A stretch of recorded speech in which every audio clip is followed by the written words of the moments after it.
Oh, yeah. We don't need to specify.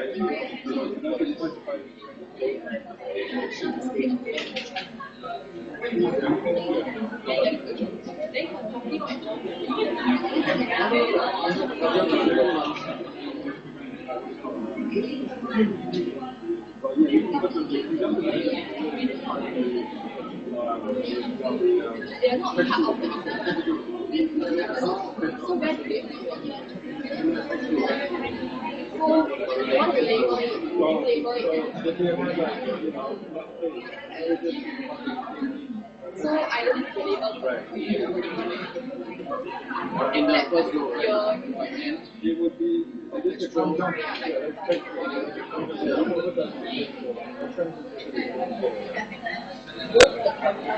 right, we can abbreviate our answers like C O N G.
There it is.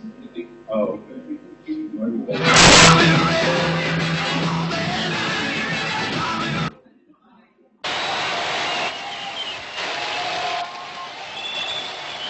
This is called Harrier River.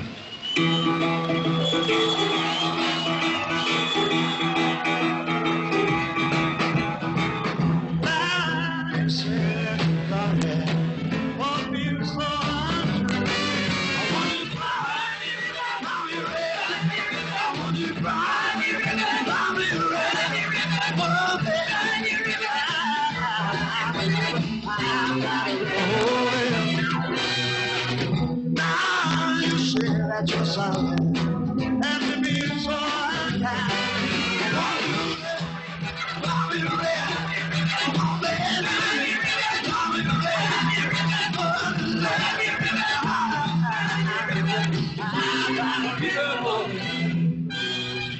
You love me, you draw me out of my hand. You never said it. Remember, I remember today. Oh, me, I was stupid, man. You had to man. Oh, man. I'll be ready every day.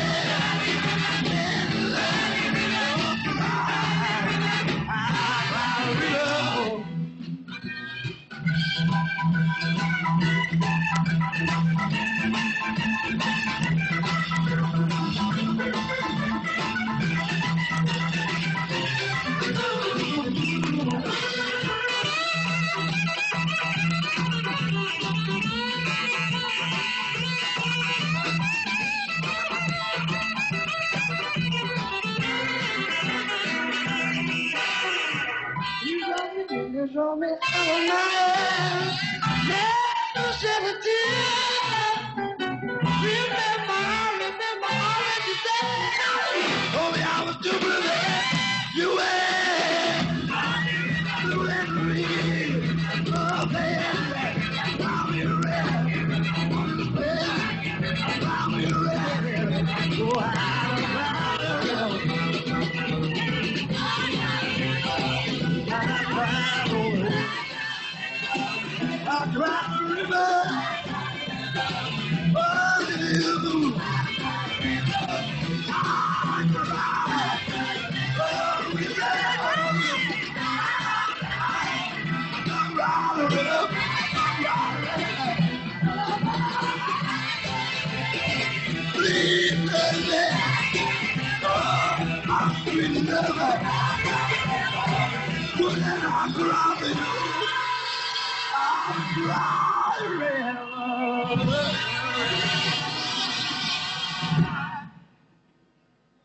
Oh, you.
Miss Joe Parker.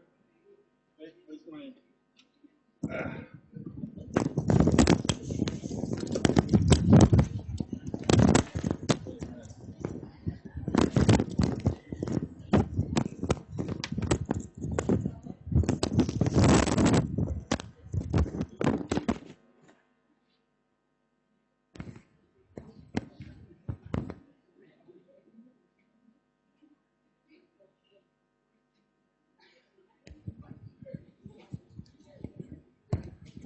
Okay, anybody recognize that music? Anybody understand his words? It didn't matter. That was 1970, and later on during the break maybe I'll play a 2015 version of the same music where they're trying to recreate that energy. This was 1970, where it wasn't about pretty faces, it wasn't about changing wardrobe, it wasn't about fancy dance steps, it was about pure energy. And you could see the energy in there. And Joe Cocker, the main singer, is famous for nobody understanding what he's saying.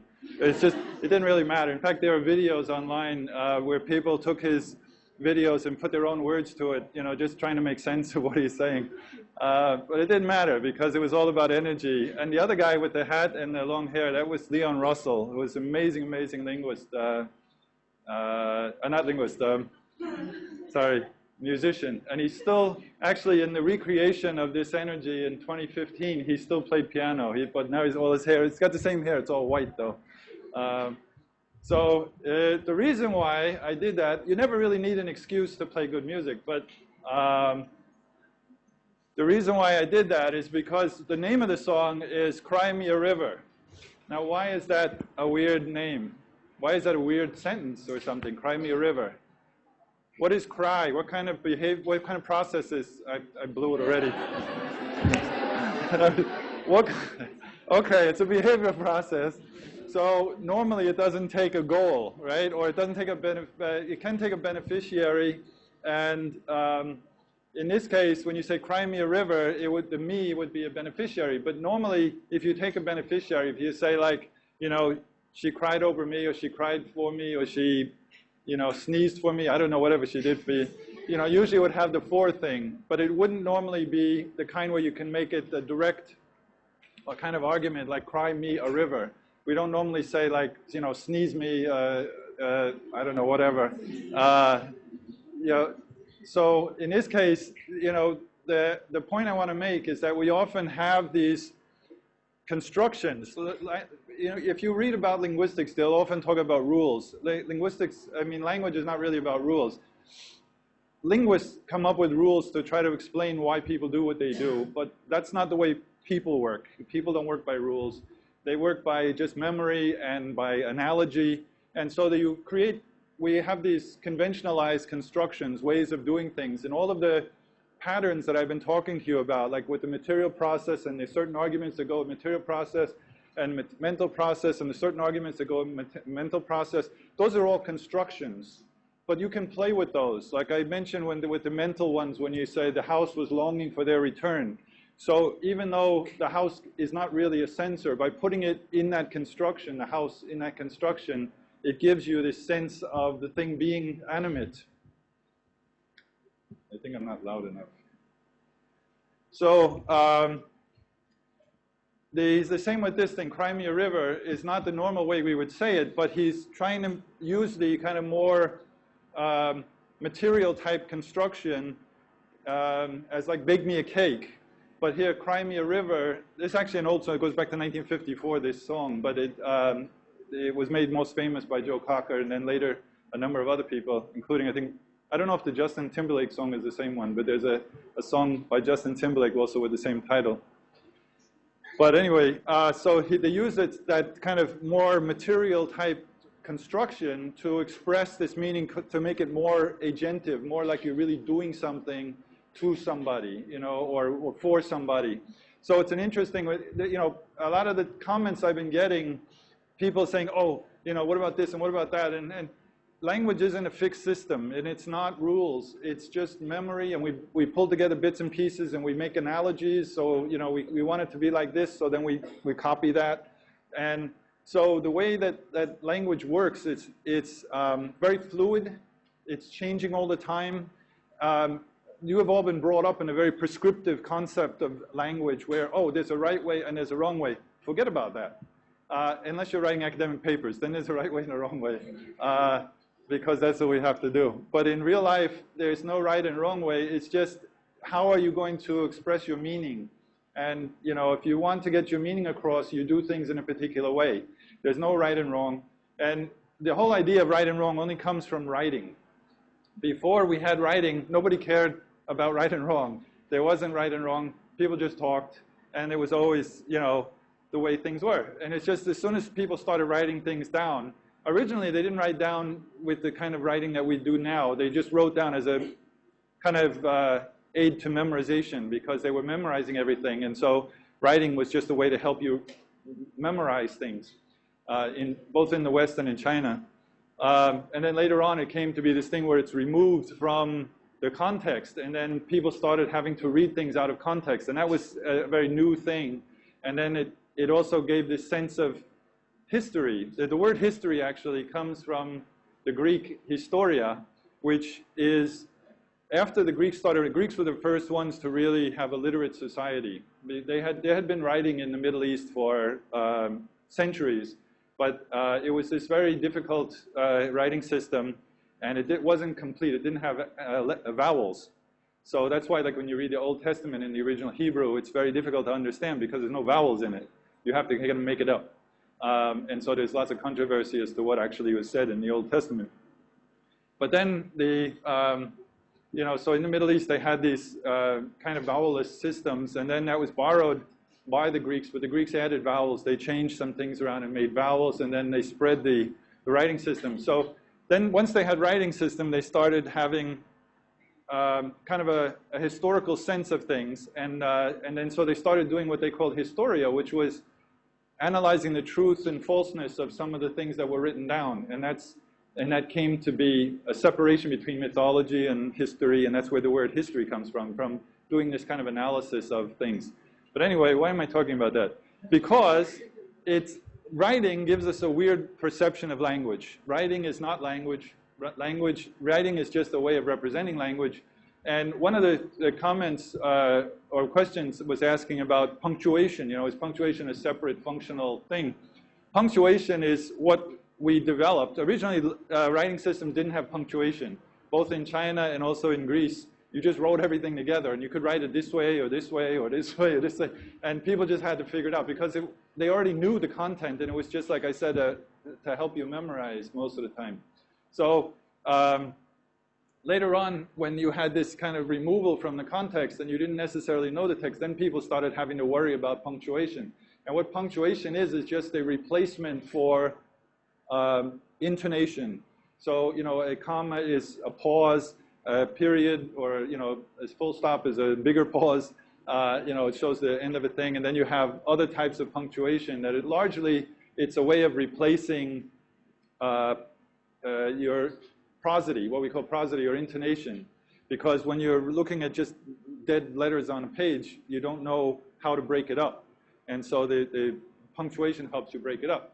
And now we have another thing called emoji or emoticons, which is, now I've seen the word moji, which is kind of weird because emoji is from Japanese, means picture writing. Emoji just means writing. So now they call it emoji moji, which doesn't make sense because it's just writing then. But anyway, that's the side point. So now we have emoji, and what emoji are replacement for the face. Because again, once you move it from the original context, well, normally when we interact with people, we see their face and what they're doing with their face, and they, you know, if they're winking at us or laughing when they say something.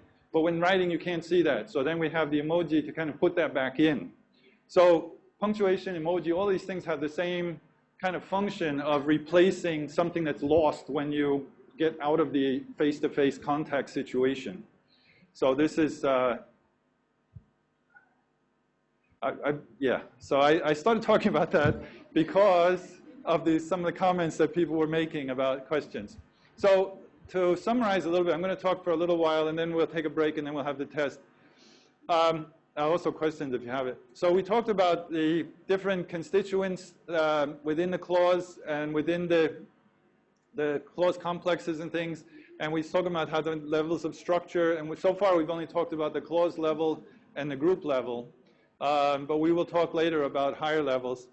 And we talked largely about these three dimensions or functions or types of meaning in the clause. The experiential function, I think I lost the bottom part.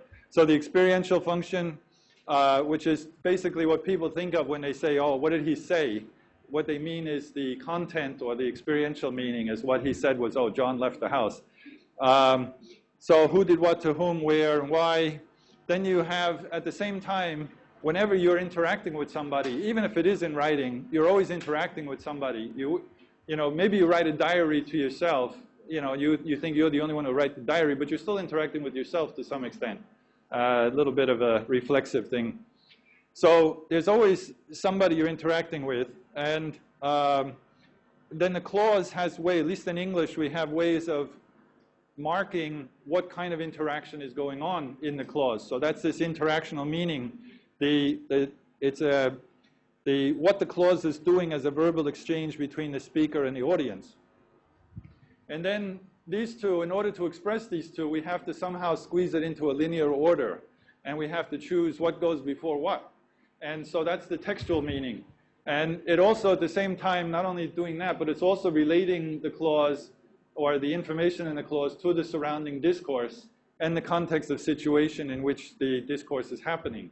So it has all of these functions of tying it down, making it real, making it part of it. Because language is a kind of abstract thing, but then when we go from real experiences, then we abstract the way we create language, but then when we talk, we want to bring it back to the concrete. And so that's this, bringing it back with back to the surrounding discourse in the context of situation. Where's my clicker?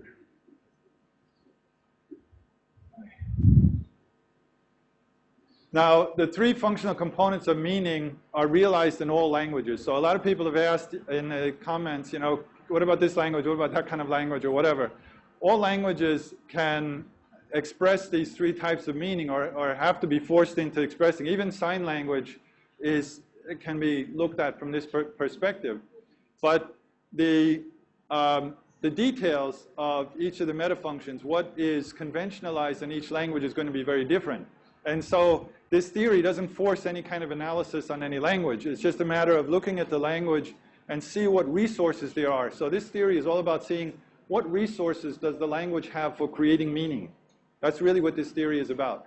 What resources does the language give the speaker or writer to create meaning? And so that's what we want to look at in these things. So in any one language, they're going to be realized differently. And so these are, it can be seen as three sets of options. So as I said, they're resources, but what that means is within each of these resources, it's a set of choices. You know, as I talked about in the first lecture, this is a choice grammar or paradigmatic grammar. So each of these functional structures is a set of choices that you can make. And they will create different meanings depending on which of the particular choices you make. And the three of these together determine the structural shape of the clause. And so when we talk about the things, so like with theme-reme structure, it's the speaker's starting point, as I mentioned, and it's also the addressee's starting point in terms of understanding what the speaker is trying to say. And that's how it's going to influence the rest of the clause. And the most important one is the topical theme, because that's what the clause is about. It's the topic of the rest of the clause. At least in English, it comes at the beginning. And the reme is just everything after the theme. Now we have these other textual and interpersonal themes. Basically, it's just a theoretical decision on the part of Michael Halliday to decide that anything that comes before the topical theme is also considered part of the theme. And the textual, some people ask, why does the textual come before the interpersonal?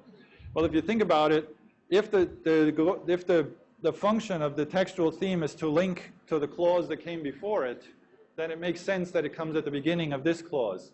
Now that's only in English. It's not necessarily the case in all languages. As I gave you examples in Chinese, you know, words like if and whatnot very often come after the topic in Chinese. So they don't have to come there. It just makes kind of sense that if you have something that links to the clause before it, you put it at the beginning of the clause, that kind of makes it for an easy transition. And then the interpersonal is, again, because the theme is your starting point, very often you want to tell somebody right away, well, frankly, I don't agree with you. So you put it to frankly at the beginning, so you're kind of alerting the hearer to your stance right away. So that when they process the rest of it, the I don't agree, they know that you're speaking frankly. You know, you can also add it at the end. You could say, I don't agree, frankly. You can put that as an afterthought, or you can put it in other places, you know, I frankly don't agree. But the thing is very often you would put it at the beginning of the clause just as a way of kind of establishing your stance, and then you say what you want to say. Only the topical theme is necessary. The others are all optional. That's why I put parentheses around all of these, because they're optional. They can have them or not have them. And they differ depending on the mood of the clause. So we talked about how in the mood residue structure, the mood is marked by what occurs in the theme. And so it also, whether or not you have a topical theme, whether your topical theme is marked, or the unusual type of theme, or an unmarked theme. So in the unmarked case, the subject is going to be the theme in declaratives. The finite plus subject or WH word is going to be the theme in interrogatives. And the predicator is going to be the theme in imperatives. This is the unmarked case. There are lots of other possibilities available. You know, as I said, it's a resource for making meaning. It's not forcing you to do things in a particular way. Also, once you have a particular form conventionalized, you can do whatever you want with it. And so this is why we have what Michael Halliday talks about as grammatical metaphor, where you use, say, a declarative or an interrogative to actually give an order. So you can use a form that developed for one meaning to convey some other meaning. As long as the hearer can figure out what you're saying, anything goes, basically. So the theme, the unmarked theme, the topical theme is always the first participant, process, or circumstance mentioned in the clause. So that's a very simple, hard and fast rule. So whatever you find that's the first, circumstance, or participant, meaning, like actor or censor or whatever, or even a passive, it would be the goal. So any of those, or the process in an imperative, if the process is the first thing you come across, then that's going to be the theme. Now, WH words, a lot of people had questions about WH words. How do you know when the WH word is a subject or not? One easy way is just to look at, in a WH question, if the finite comes before the predicator, then you know it's that this is not the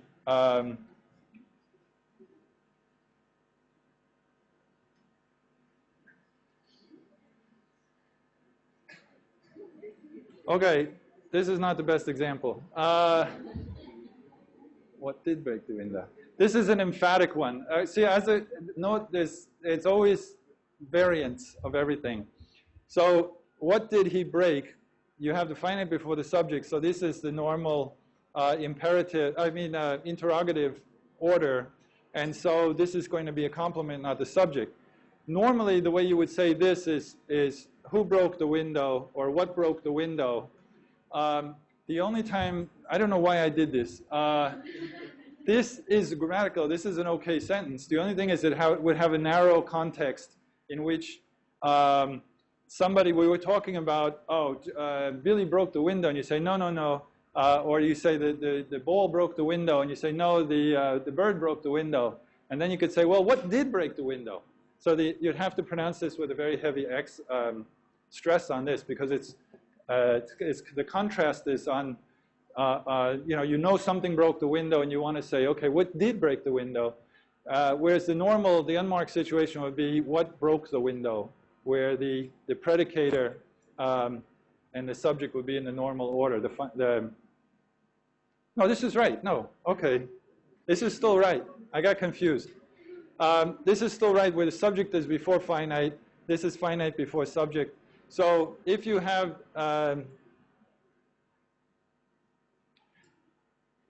okay, now I know I was confused. The same reason you're confused is because if you just look at this line, what did, it seems like it's the same thing.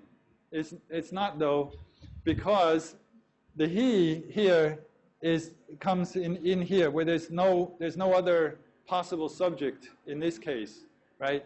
So in this one, what did break the window? You can ask yourself, what answer could I give you? You say, well, the rock broke the window. Whereas in this case, what did he break? He broke the window, right? So when you're trying to figure out what is the subject, try, kind of unquestioning it and give it an answer, and then see what the answer works out as. And then you can see where this ends up as a complement or as a subject.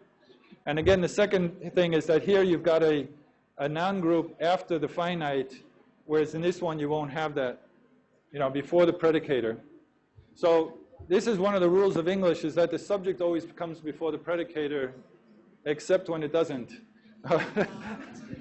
All rules are not rules. That's the thing.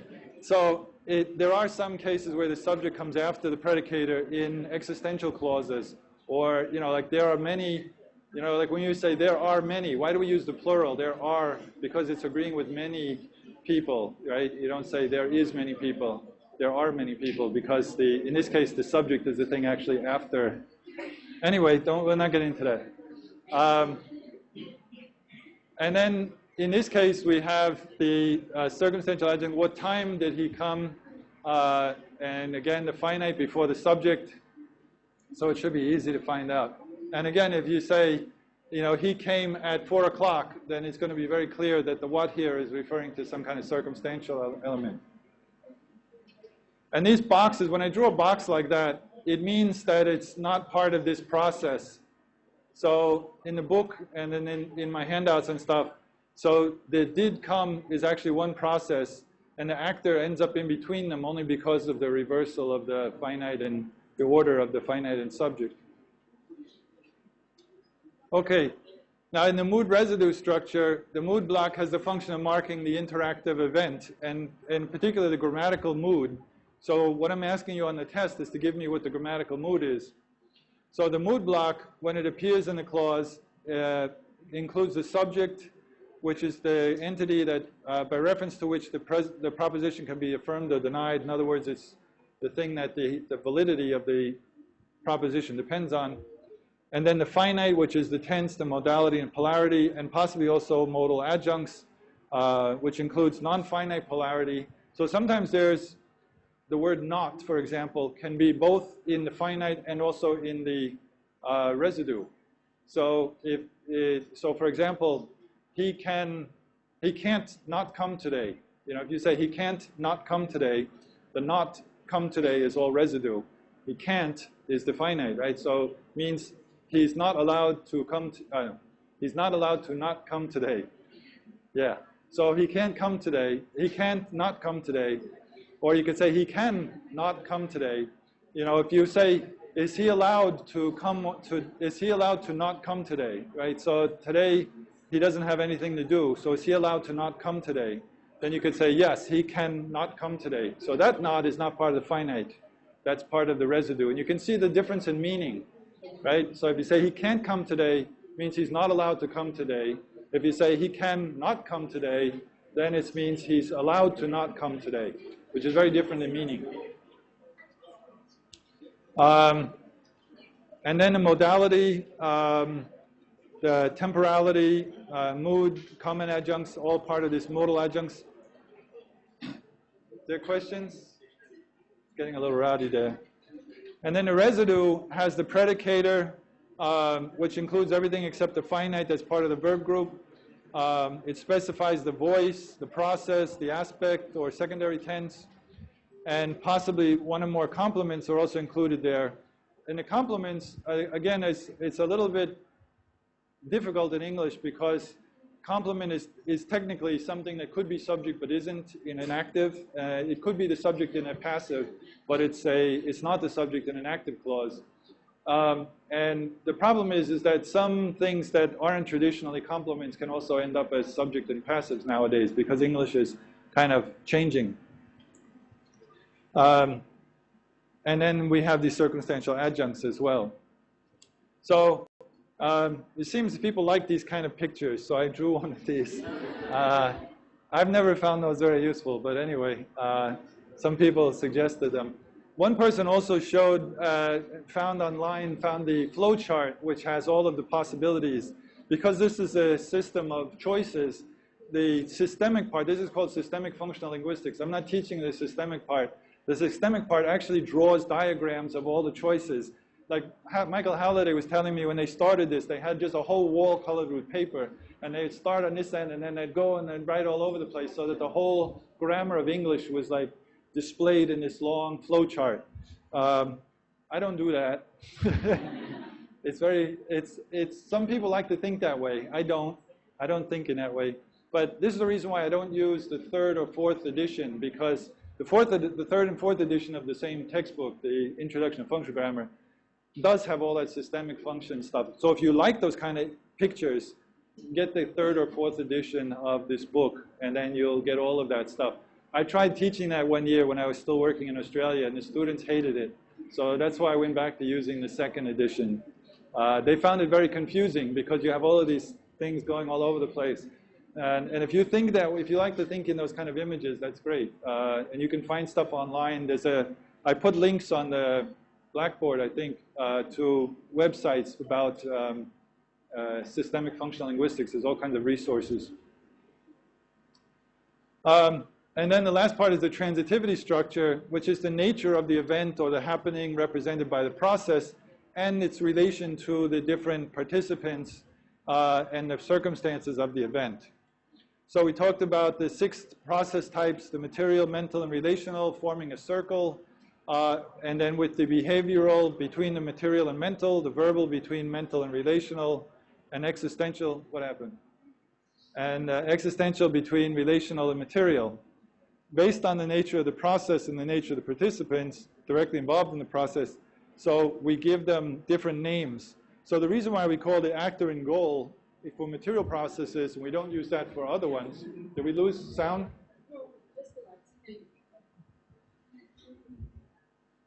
Thank you. So with the, is this on? Yeah. So the reason why we give different names, in many theories, they won't give that many, those kind of names for different types of processes. Sometimes they will. Some will give a lot more names. But actually, that was one of the questions that someone asked is, how do you decide how many names to ask? I mean, how many names to designate for these different roles, that the participants play? So some theories have lots of different roles. Some theories have less roles. And it's really an empirical question. It's, in other words, a question of the language. You look at the grammar of the language and you see what roles are significant for understanding how the grammar works. Because everything comes from, look, the texts themselves, the grammar itself. So you look at which roles are distinguished by the grammar, and then you give them different names if they are distinguished by the grammar. If they're not, then you don't need different names. But like actor and goal for material, we call them actor and goal because we have this idea that somebody's doing something and it's affecting the action, as we say, is transitive, so it's going across to the goal. Now, a lot of people are confused that they thought all material processes have a goal. No. You can have transitive and intransitive clauses. As I mentioned, transitive means it goes across to the goal, but intransitive, like you say, I'm walking, that's intransitive. There's no goal involved. It's still an actor. It's still somebody doing something. And in many cases, it's going to be difficult to distinguish between a behavior and an actor in an intransitive clause. But the difference in the behavioral type is that there's some kind of internal or mental aspect to it. Whereas with an actor, just doing something, like I'm, walking, or I'm, you can even say eating, as an intransitive without a goal. And so having a goal is not necessary for it to be a material process. Then you have sensor and phenomenon, and in the mental, the reason why we change the names there is, again, because it's not somebody doing something. It's not somebody doing something to something else. So the sensor is really just experiencing something, and the phenomenon is just hanging out. They're not doing anything. It just happens to be the thing that's affecting the sensor, but the phenomenon doesn't have to actually be doing anything. And so we have to give those different names from actor and goal, which is this is something that's affected, this is something that's doing something to affect that. So it's a very different conception. And then with carrier and attribute, another question that came up was how to distinguish between attributive clauses and identifying clauses. In all cases, go back to the meaning. See, what is it doing? So when you say, like with the possessive ones, the piano is Peter's. So the question is, what are you doing when you say the piano is Peter's? Are you trying to give an attribute to the piano? You say, oh yeah, this is a lovely piano. I really like this piano.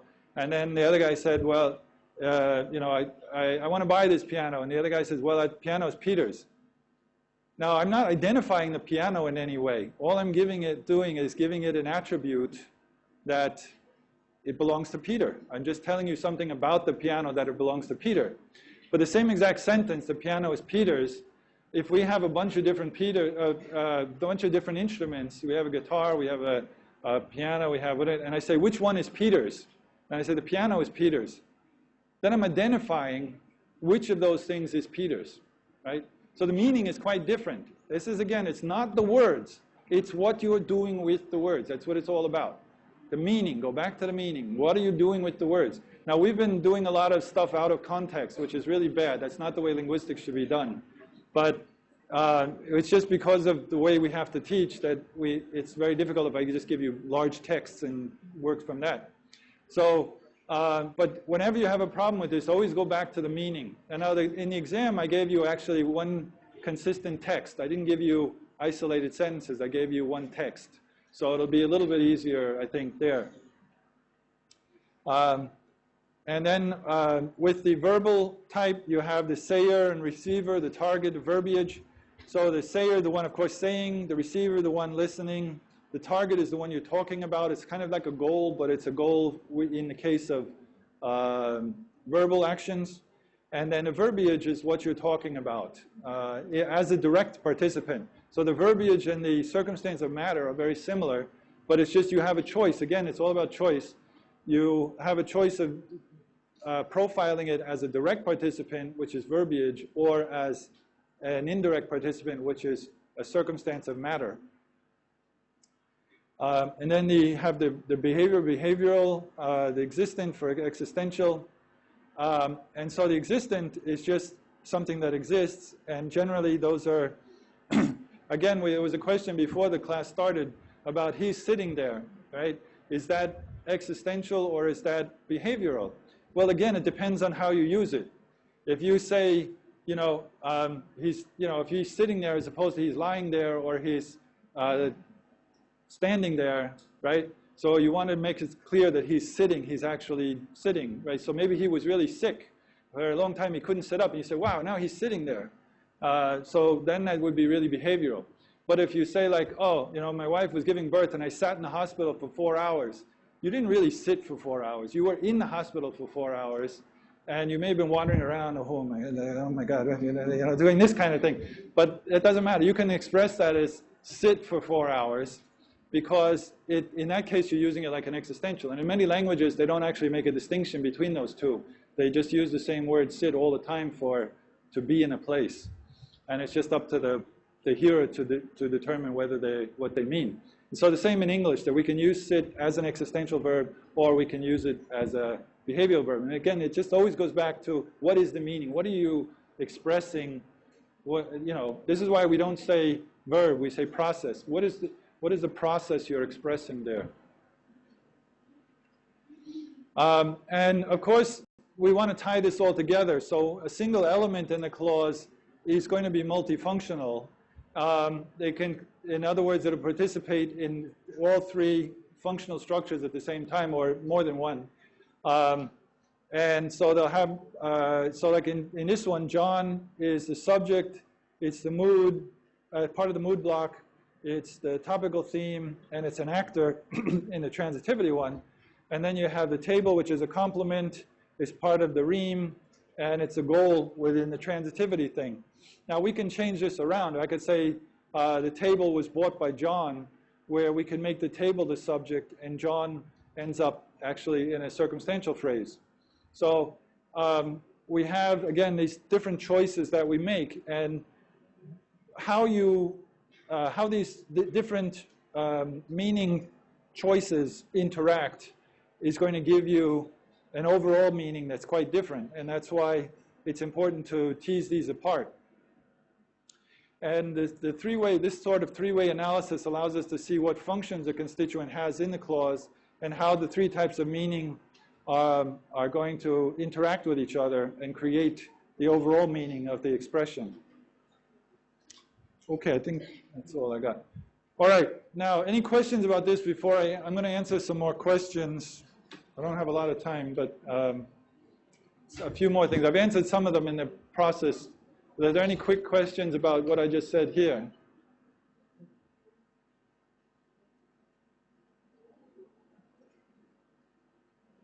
Oh, one of the big questions that came up often is this identifier and identified.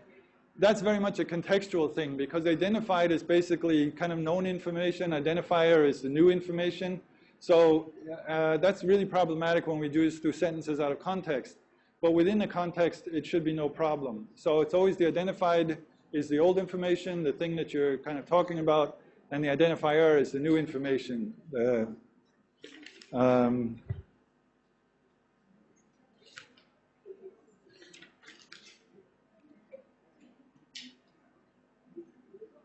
A lot of people asked about, we walked happily through the mall.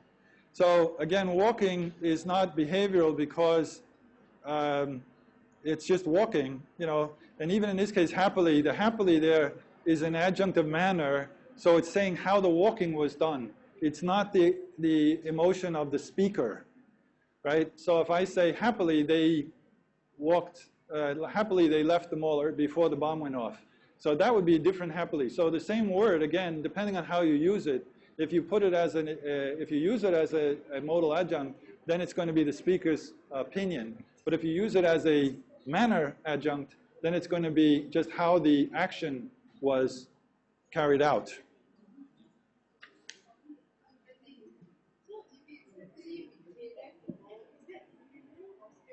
happily they left the mall. The happily there is a modal adjunct then, expressing the speaker's attitude. So it's not modifying how they left. So you could say they left happily. That would be different. I don't know how you could leave happily. You can walk happily, but but if I say happily they left, means I'm happy that they left. So it's very different meaning. So just the same word, just where you put it in the sentence, is going to have very, very different meaning. So you got to pay attention to those things.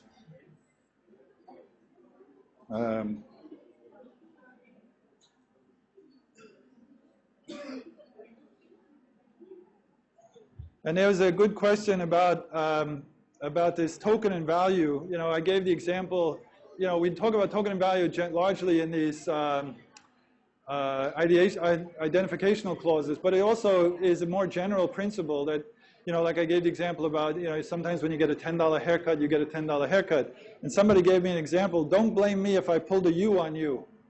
So I pulled a U on you, U as a more abstract value on you as the token, right? So I pulled a U on you. In other words, I acted like you to you, kind of thing. So language is fun, right? You can do all kinds of weird things. And the great thing about it is that most people can do this stuff, but they can't explain why they can do it or how it works the way it works. But we can do that. Someone asked if something can be a carrier and a token at the same time. No. So it's either, there is a point, Halliday talks about, there's a point where they kind of come together. But generally, they're pretty clear. So a carrier just means you're ascribing an attribute. A token value or identifier identified is about identifying the thing.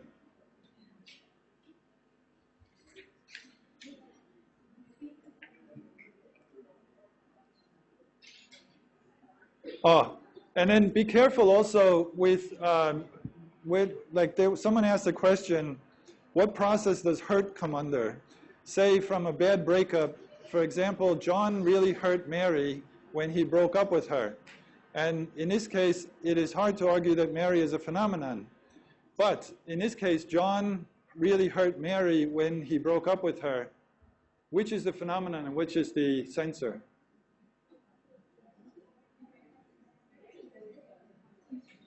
Mary's the censor, right? If Mary was the one who was hurt, Mary's the censor. And John is the phenomenon, right?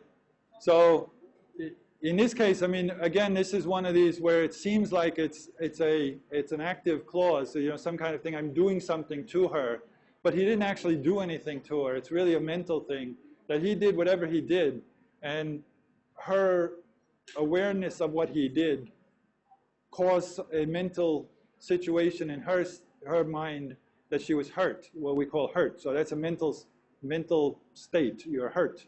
And so John in this case is actually, or what John did, is the phenomenon. So you have to, again, take it apart and think about, okay, what is really going on here? What is the meaning being conveyed, right? It's not that John actually did anything, with the intention of hurting her. It's just he did something, he broke up with her, and it's not that, he broke up with her to hurt her, but when he broke up with her, that caused her to have this mental situation. And somebody asked, there are so many different processes and circumstances. Is there a way or trick to easily identify which is which? Yes. Go to the meaning. What are you doing? It's all about meaning and function. What are you doing with it? And then you'll find out. It's really quite simple. Although sometimes it's metaphorical. So like another one, this one, I smashed his heart into smithereens. So now that is very clearly a material process. You smash something, but in this case it's used metaphorically, right? So from a syntactic point of view, of course, it's actually a material process if you smash something, but in reality, you're using it in a metaphorical way. So this is what I said. Anytime a pattern develops for one purpose, you can use it for something else, and so it's not a one-to-one situation. And again, always go back to what is really the speaker's intention in using the words the way they use them. So in this case, smashed his heart into smithereens. It gives you, rather than, you know, I made him feel sad. You know, that doesn't get it. You know, it's like, I smashed his heart. You know, I really ground it into the ground. So, you know, we use the resources, like I said, it's a resource for making meaning. So we use the resources in any way that we think is effective for getting across the meaning we want to give.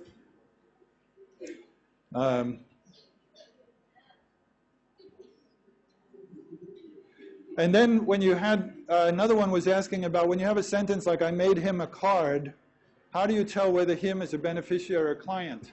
Again, look at the possibilities for rephrasing it. So if you say, I made him a card, you couldn't say, I made a card to him. You would say, I made a card for him. So once you have the for, then you know right away it's the beneficiary, not a client, right? In that case. Because the one you give it to it's going to be to always.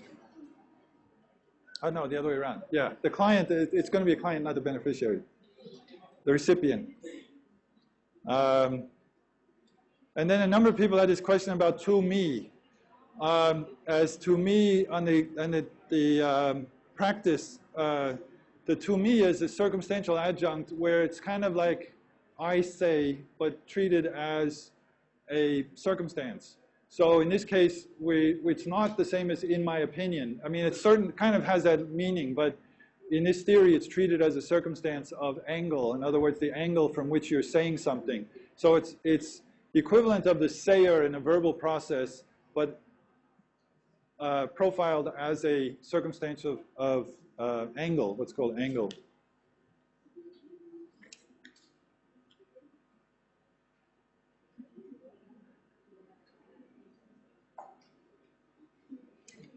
And somebody asked, looking at the thematic structures, what can the choice of themes reveal about the general style of the text?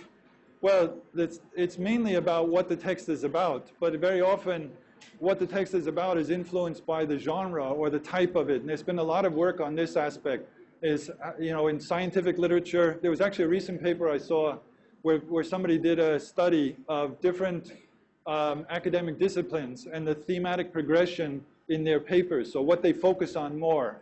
So you can actually see the concerns of the writers in terms of which themes they pick. So there's a lot you can get out of looking at the thematic progression or the flow of themes in a text.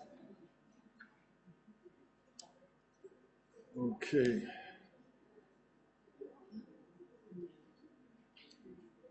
Okay, we'll take a break and come back. And any questions first before we go? I should have stopped a little bit early so we give you a full hour. Yeah. Let's say in the sentence, she is who she is. I don't know who she is. She is. She is who? She is who she is. Yeah.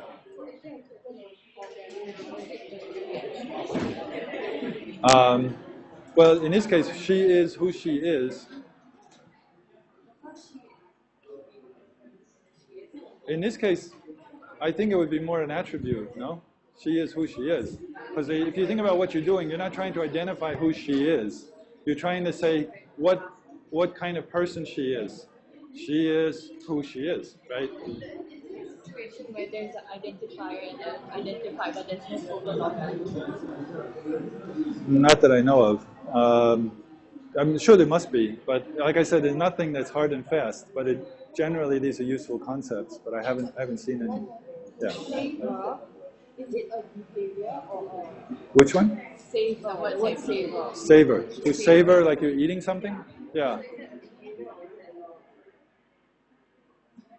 Yeah, see, this is where, like, you know, we talked about how there's no hard and fast borderline. So this is one of those that's very close to mental. So when you savor the thing, often when you savor something, there is an action involved. So like when you put it in your mouth and you go like that, you're savoring the meat or whatever it is. So yeah, sometimes there's a behavioral aspect to it, but it's more mental than behavioral. But they can both be there. The what? So either or is you have to again see the context. I mean, out of context, it can be either one.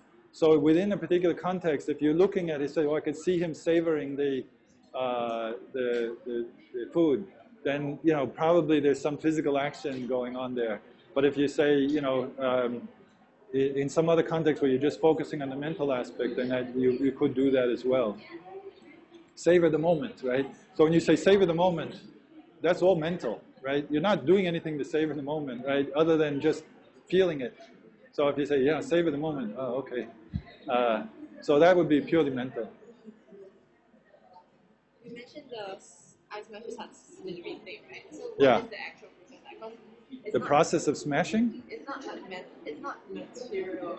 Well, the process is, I mean, the structure is that is as if it's a material process, but you know, again, it's metaphorical. So you have a kind of two-way analysis. So one is the kind of non-metaphorical analysis, yeah, and then how it's actually used.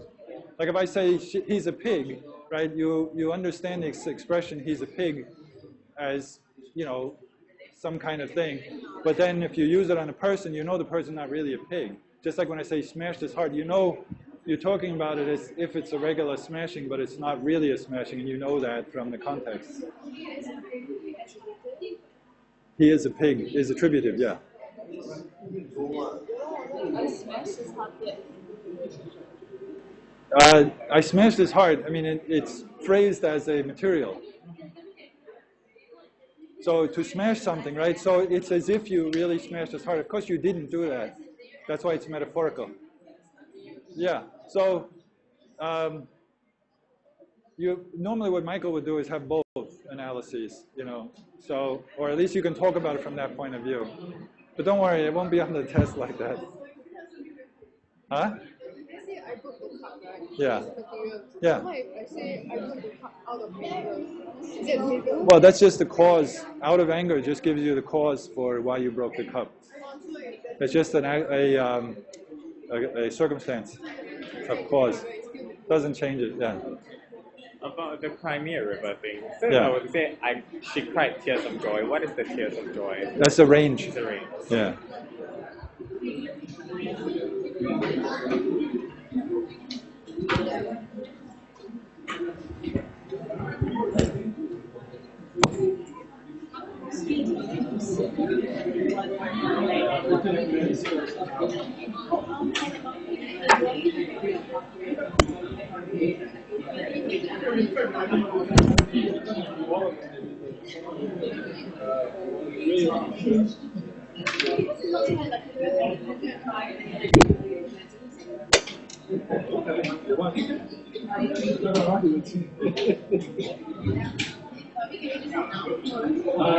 Wait for them to sit down.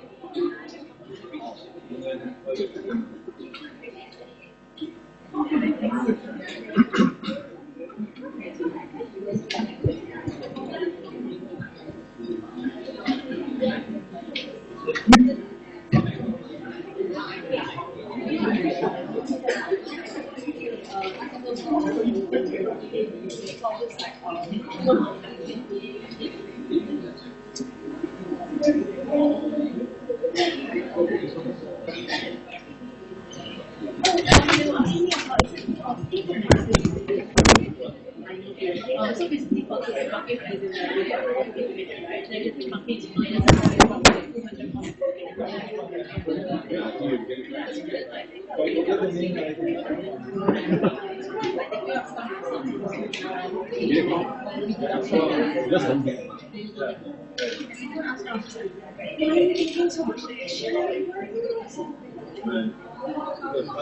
No, they're actually different disciplines. We normally go after I forget which approach, but I know that some person of education I think the science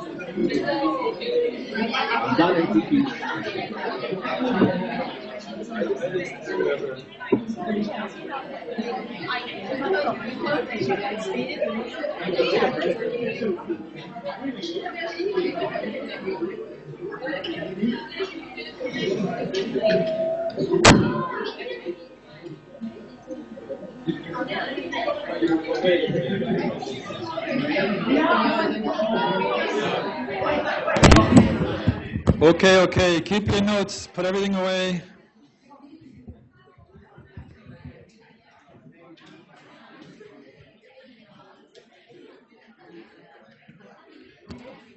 Yeah. Wait.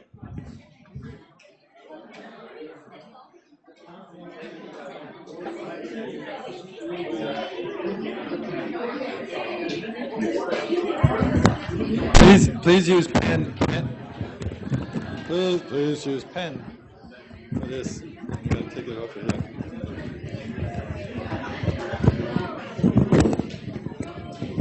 Please use a pen for the thing.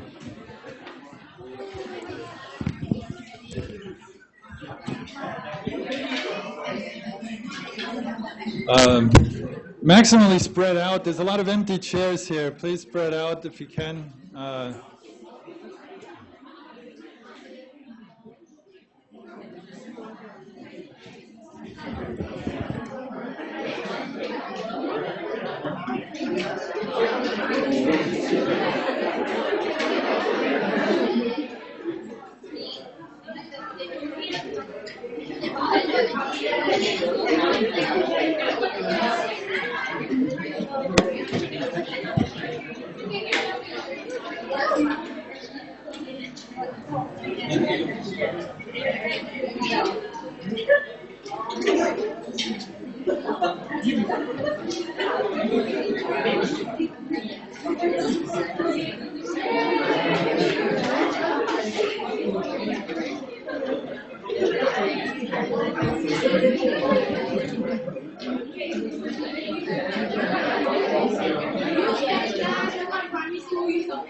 Yeah.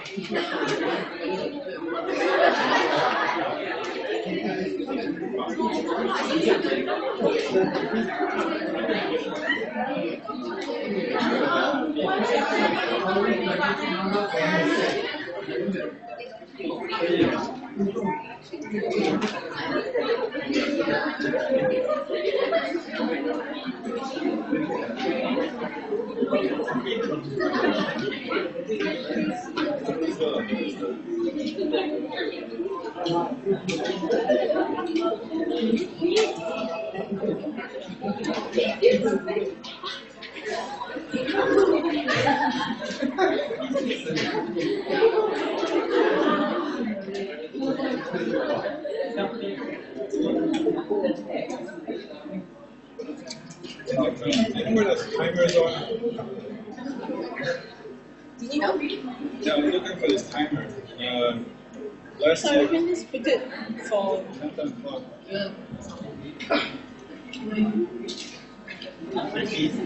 this one? Okay, no. Do you just want to Well, just, yeah, whatever. Anything that has a timer.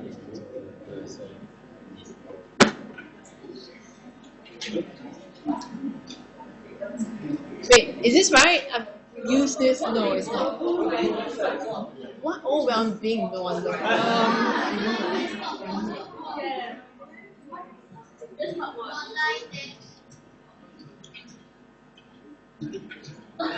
Hey, this is hopeless.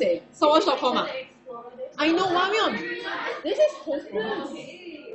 Hey, thanks. There's a stopwatch. Alright. Wait, oh, there's a countdown one on top. Countdown. This one? That one.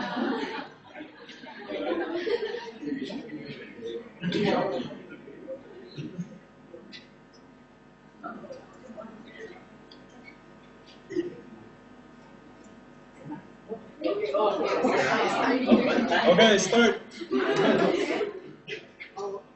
It's not really very good. I had last time I had a really better one. I can't remember what thing it was. Very quick reading was 8 point.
Just a general announcement, keep your eyes on your own paper. We've noticed some eyes wandering. If we find that, we will discount the marks.